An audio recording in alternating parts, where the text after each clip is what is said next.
अस्सलाम वालेकुम, welcome to my channel. आज मैं आपको बहुत ही मज़ेदार, बहुत ही ज़बरदस्त ओरिजिनल स्टाइल में मटन हरीसा बनाना सिखाऊंगी। तो चलें हम अपनी रेसिपी की तरफ चलते हैं। 400 ग्राम गंदम को मैंने 4 घंटे के लिए भिगो के रख दिया था और उसके बाद मैंने इसको हाफ़ बॉयल कर लिया है। ये साबुत मूंग की दाल है 200 ग्राम और इसको भी मैंने 4 घंटे के लिए पानी में भिगो के रख दिया था। ये चावलों को भी मैंने 4 घंटे के लिए भिगो के रख दिया था और ये 200 ग्राम चावल हैं और इसको भी मैं इसमें डालने लगी हूँ। इसमें हमने मज़ीद पानी ऐड कर देना है क्योंकि इन तीनों चीज़ों को पकने के लिए, गलने के लिए अभी काफ़ी ज़्यादा टाइम लगेगा। और ये कम से कम जो है वो 8 गिलास पानी मैंने इसमें डाल दिया है।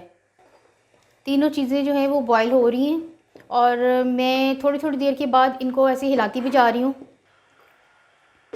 ये देखें, ये पकते पकते पानी जो है वो काफ़ी हद तक खुश्क हो गया। तो अब मैं थोड़ा सा पानी और इसमें ऐड करूँगी।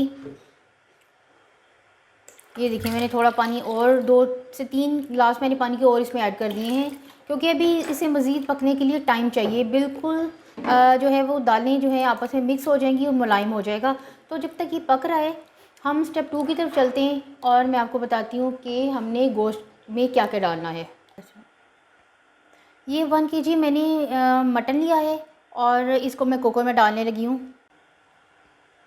4 टेबलस्पून अदरक लहसुन का पेस्ट मैंने ऐड कर दिया इसमें। ये मैंने 5 सब्ज़ मिर्चें ली हैं और उनका मैंने पेस्ट बना लिया। अब इसको भी मैं ऐड कर रही हूँ। 1 टेबलस्पून इसमें मैं पिसी हुई काली मिर्च डाल रही हूँ। इसके अलावा 1 टेबलस्पून नमक, 1 टेबलस्पून पिसा हुआ सूखा धनिया, 1 टीस्पून ज़ीरा और ये ज़ीरा भी पिसा हुआ है। और अब मैं इसमें 4 गिलास पानी के ऐड करके, और ये देखिए मैंने 4 गिलास इसमें पानी के ऐड किए हैं। अब मैं कुकर को बंद करके 20 मिनट के लिए चूल्हे पे रख दूँगी पकने के लिए। और जब तक ये पकता है हम स्टेप 3 की तरफ चलते हैं और मैं आपको बताती हूँ कि हमने कोफ्ते कैसे बनाने हैं। कोफ्ते बनाने के लिए मैंने आधा किलो मटन का कीमा लिया है, 1 दरमियानी साइज़ की प्याज है, 3 सब्ज़ मिर्चें हैं, 2 टेबलस्पून ये हल्का सा भुना हुआ बेसन है। इसके अलावा 1 टेबलस्पून मैं इसमें अदरक लहसुन का पेस्ट डाल रही हूँ और 1 टीस्पून काली मिर्च है, 1 टीस्पून नमक। अब इन सारी चीज़ों को मैं चॉपर में डाल के चॉप कर लूँगी। ये देखिए मैंने इसको चॉप कर लिया है और आप देख सकती हैं कि ये कितना स्मूथ हो गया है। को दिखाती हूँ कोफ्ते बना के। ये देखिए थोड़ा सा इस तरह हमने इसको, हम कोफ्ते सारे बना लेंगे। ये देखिए, फ्राई करने के लिए ये मैंने कढ़ाई में ऑयल डाल लिया है और अब मैं एक एक करके सारे कोफ्ते इसमें डाल दूँगी। जब तक कोफ्ते फ्राई हो रहे हैं आप मेरे चैनल को सब्सक्राइब कर दें और लाइक और शेयर भी कर दें। इसको हमने मीडियम फ्लेम पे पकाना है, बहुत हाई फ्लेम पे नहीं पकाना और ना ही बहुत लो फ्लेम पे, मीडियम फ्लेम पे हम इसे पकाएंगे। ये देखिए कोफ्ते मैंने फ्राई करके निकाल लिए हैं। इसे टोटल 4 से 5 मिनट लगे होंगे फ्राई होने में। ये देखिए गोश्त जो है वो गल गया है। अब मैं हड्डियों को अलग करके गोश्त को मैश कर लूँगी और यखनी को हरीसे में डाल दूँगी। ये देखिए अब सारी चीज़ें अच्छी तरह से गल चुकी हैं और अब मैंने क्योंकि इसको थोड़ा सा और स्मूथ करना है ताकि ये दाल के दाने नज़र ना आए, तो मैं ब्लेंडर में डाल के इसको चंद सेकंड के लिए सिर्फ ब्लेंड करूँगी। इस तरह हल्का सा ब्लेंडर में डाल के हल्का सा मैंने इसको चंद सेकंड के लिए ब्लेंड किया है।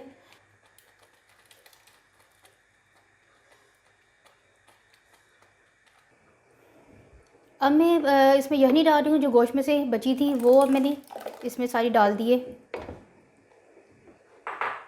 और इसके साथ मैं गोश्त भी इसमें डाल रही हूँ। ये देखिए मैंने इसको जो है वो अच्छी तरह से इसके रेशे बना लिए थे। और अब मैं इसमें हाफ़ टी स्पून नमक ऐड करने लगी हूँ। आप अपने टेस्ट के लिहाज से कम या ज़्यादा डाल सकते हैं। और अब मैं इसको 20 मिनट तक पकाऊंगी और ताकि ये अच्छी तरह से जो है वो मिक्स हो जाए। ये देखिए इसे पकते हुए 20 मिनट हो गए और आप देखिए कितना स्मूथ हो गया इसका टेक्सचर, काफ़ी ये मिक्स भी हो गया है।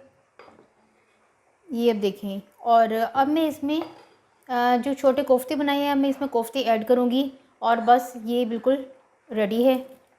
और इसके बाद फिर मैं आपको बताती हूँ कि तड़का कैसे लगाना है।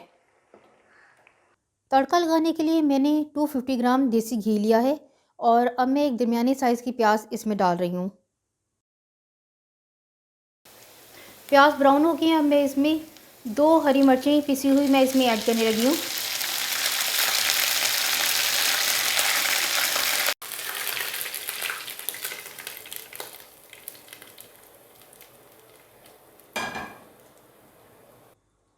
ज़बरदस्त हरीसा बिल्कुल तैयार है।